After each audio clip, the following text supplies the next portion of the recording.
guys, it's Kelly Lativola here and back with another video for W+9.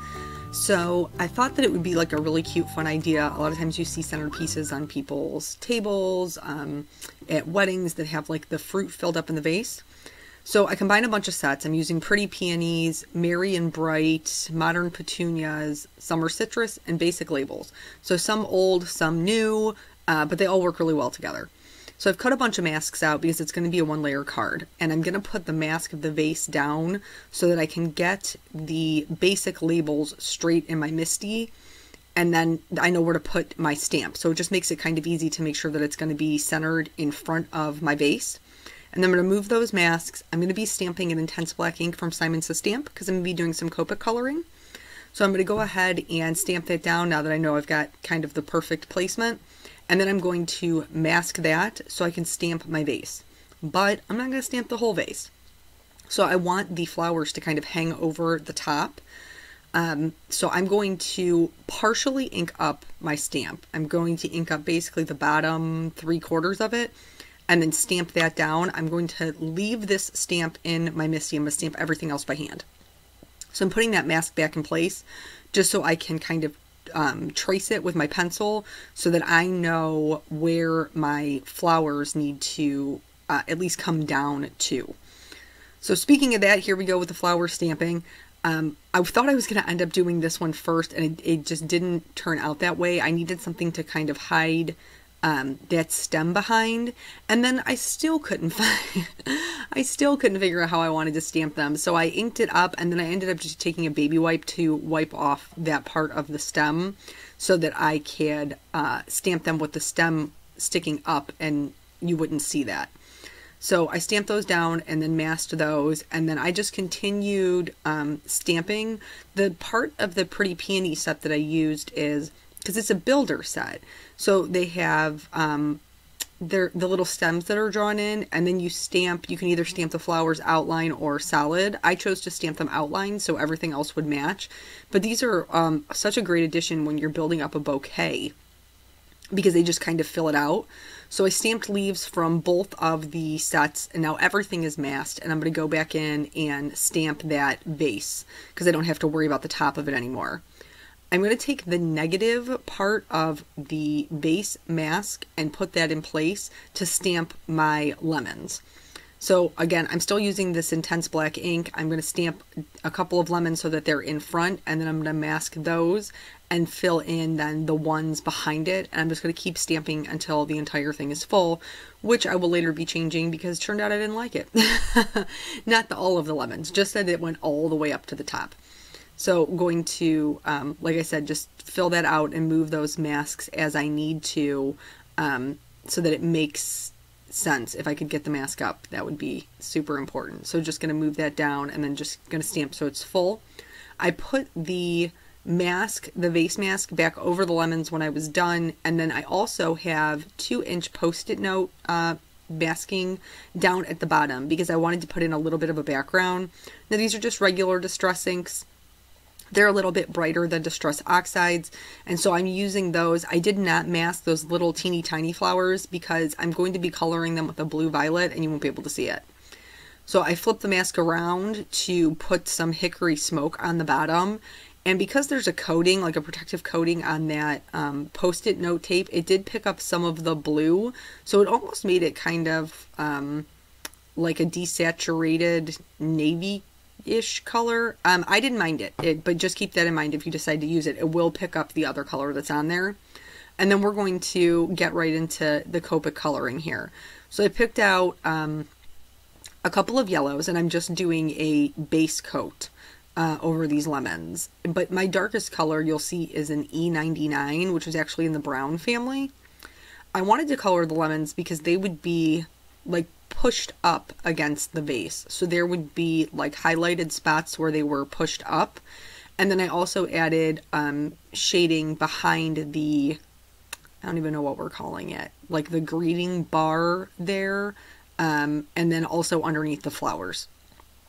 So I went in and I'm adding shading to the back ones, quite a bit of shading to the back ones, but then also anything that's underneath another lemon is getting a lot more shading, and then for this color, this YO2, since it's so bright, they're all pretty much getting a healthy dose around the outer edges of this one, because I'm trying to create those highlight points, like you can see the center of them. And then I'm going to go in with this YR23 to really start adding in the shadows. So that lemon is sitting behind. These two are sitting behind the bar, so they'll get some extra shading. And then also like the leaves that are hanging down will cast a little bit of a shadow. For the E99, I'm really only going to add that to the darkest parts of the vase. So where the flowers are overhanging, where the two lemons, the one on the top and the bottom right, are behind, we'll get a little bit of shading. And then the just the two where like they kind of meet, because any point where two things meet is going to be darker.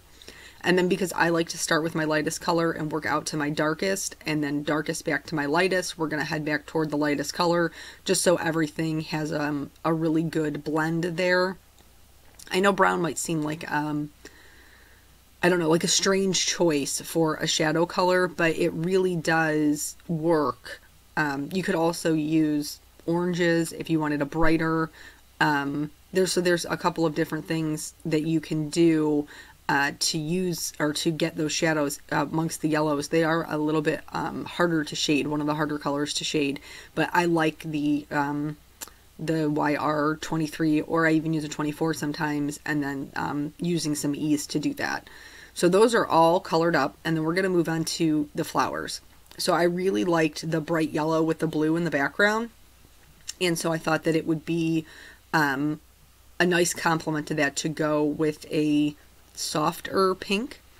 So here I'm adding shading from the center out, and then I am picking out the parts of the flower petals that already kind of come in. So where the black lines are drawn, and then also where the petals are drawn, where they're kind of dipped in, I'm adding almost just little triangles of shading that will come in. Because of the way petunias look in real life, they are very kind of striated, and so I didn't want to lose that. My darkest color here is going to be a RV04, and it's going to look really, really strong when I first put it down. But it won't stay that way, because an RV02 really lifts an RV04. So it really makes that color a lot lighter. So I knew I could go this dark and it wouldn't look like comical at the end.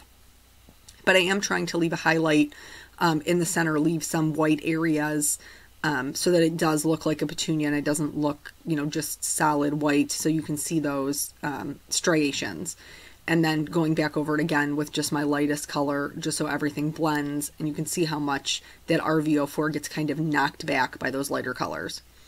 So once I had all of the flowers colored, I went in with the same yellow as I used for the lemons to do the centers. And I did kind of, with that Y00, I did smush it out a little bit to blend in that pink. I colored the little stamen that are drawn in there with the RV24, the darkest part, and then just kind of brightened it up with the YO2. So I was talking about the reason I didn't mask these little flowers in the background is because I was going to do them in a blue-violet color. And because that shading of the salty ocean is so light, it covers it right up. It's no problem. So I filled them all in with the BV000, and then I'm adding a little bit of shading with the BV02. They're so tiny, I didn't even go back in and reblend them out. I just left them.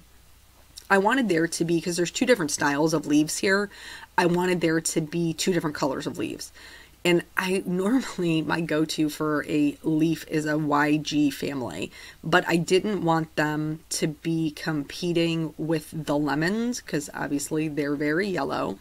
So I used a YG03 as my base for my leaves, but then I switched to the G family because a YG03 ends in 3 and the G05 ends in 5, and they're relatively close together. I knew that they would blend and it would be fine. So I'm adding the majority of shading to the left-hand side for this one, but there's like a little indent that's drawn on the right-hand side, and I am adding shading to that just to give that leaf a little bit of shape. My main color here is going to be this G05. There's going to be a lot more of that, and then the highlight color will be the G03.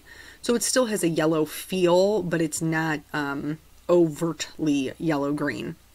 For the other leaf combination, I'm going to do some BGs. This is just, you know, to kind of break it up. Those little purple flowers. I don't even really know what they are. They kind of look like baby's breath, but I didn't color them that way. I guess in my head, like, they would also have some leaves with them, and so I opted to make them blue-green, just to kind of break up that color palette and make it a little bit more interesting. These leaves are from the Pretty Peony set, and they are shaped differently, but I'm still coloring them the same way. So I'm still adding more shading to, I just picked a side. So usually for me, it's the bottom side, whatever faces down is the one I go with, but there isn't a right or a wrong way. I'm not using a light source in this card, so they could be any, just wherever you prefer. And then just adding, you know, a little bit of dimension and depth to the center and to one side or the other. If you have any areas when you're masking that don't line up perfectly, I always do. I just pick a cope of color and then go in and fill that area in. For this particular time, it was a B00. It matched perfectly. Nobody's going to know. For the stems on the little flowers, I opted to do a brown. I could have done a green, but I felt like I had a lot of green going on. So I just went with the brown, nice and neutral. And then we're going to add a little bit of shading to this kind of banner in the front, just so it doesn't look stark white. And so I chose a C1 and a C3. I'm adding shading from either side and kind of along the top and the bottom, so that it'll really highlight that center where the sentiment is going to sit. So just flicking on just a little bit of color. I didn't carry it all the way to the center. I left the center white, but just blending that back out with a C1. And then I'm going to, like, that's basically going to be, well, that's not true. I thought it was going to be the coloring, but it's not. So I moved on. I thought I was done. And so I moved on to adding the highlights with the white gel pen, which I'm doing on the vase. I'm just kind of leaving a gap in between the edge of the vase and following the shape of it, though. So, like, blacking out those black lines with this white highlight. And I'm going to do just a small one on the other side as well. I also wanted to do something to make those little purple flowers pop, so I added just a couple of little dots to the bottom of their the flowers, just to make them a little bit more interesting. And then I realized I did not add a shadow to underneath my vase, and it needed one to be grounded. So I went in originally with a C3 and the C1, which is what I had used for the banner, and it just blended a little bit too much. So then I grabbed my C5, which is a little bit darker, but it was enough to actually make it look like it had a shadow, even though I didn't add very much of it. I think a lot of times people shy away from darker colors, and they don't realize that you don't have to add a lot for it to make a big difference. You can add just a minimal amount of a darker color, and that's enough to set the contrast. So now I'm done with the Copa coloring. I'm going to go in and outline my image, because I just prefer to do that. I'm using an EK Success writing pen. And then I'm going to add some Clear Wink of Stella around the highlights on the vase to all of the flowers. And then I got a little helper. So I'm setting this up so that I can stamp both the little banner, which says "You're the best," and the large "Thank you," which comes in the basic label dies. And as I was doing this, my 4-year-old son came in and wanted to help. So here's his little teeny tiny paw here. I'm like, you have to show him the ink, and then we're going to ink it up. So this is, yeah, I am helping this time around, because, you know, I spent all this time coloring this card, right? But he was a very good helper. He loves to be helpful. So we put lots and lots and lots and lots of ink on there. And then while I was putting the lid on it, he was like right on it. I'm closing this door. I'm stamping it down. And then we did have to do the "Thank you," the larger, bolder one, just a second time. And this time he informed me that, in fact, he could do it himself and did not need my assistance at all. So, which he does a lot lately, you know, he feels like he doesn't need my assistance with anything. And so he stamped it down again. And this just goes to show you even a 4-year-old can use a MISTI properly. So once I was happy with the sentiment, then we went ahead and pulled the card down. And I will tell you right now, using the black Nuvo drops to accent my sentiment, I knew that he was sitting on my lap. I did not realize that his head was blocking the entire thing. So my apologies. After I was done with the card, I really just didn't like the way the lemons went all the way to the top. It looked off to me.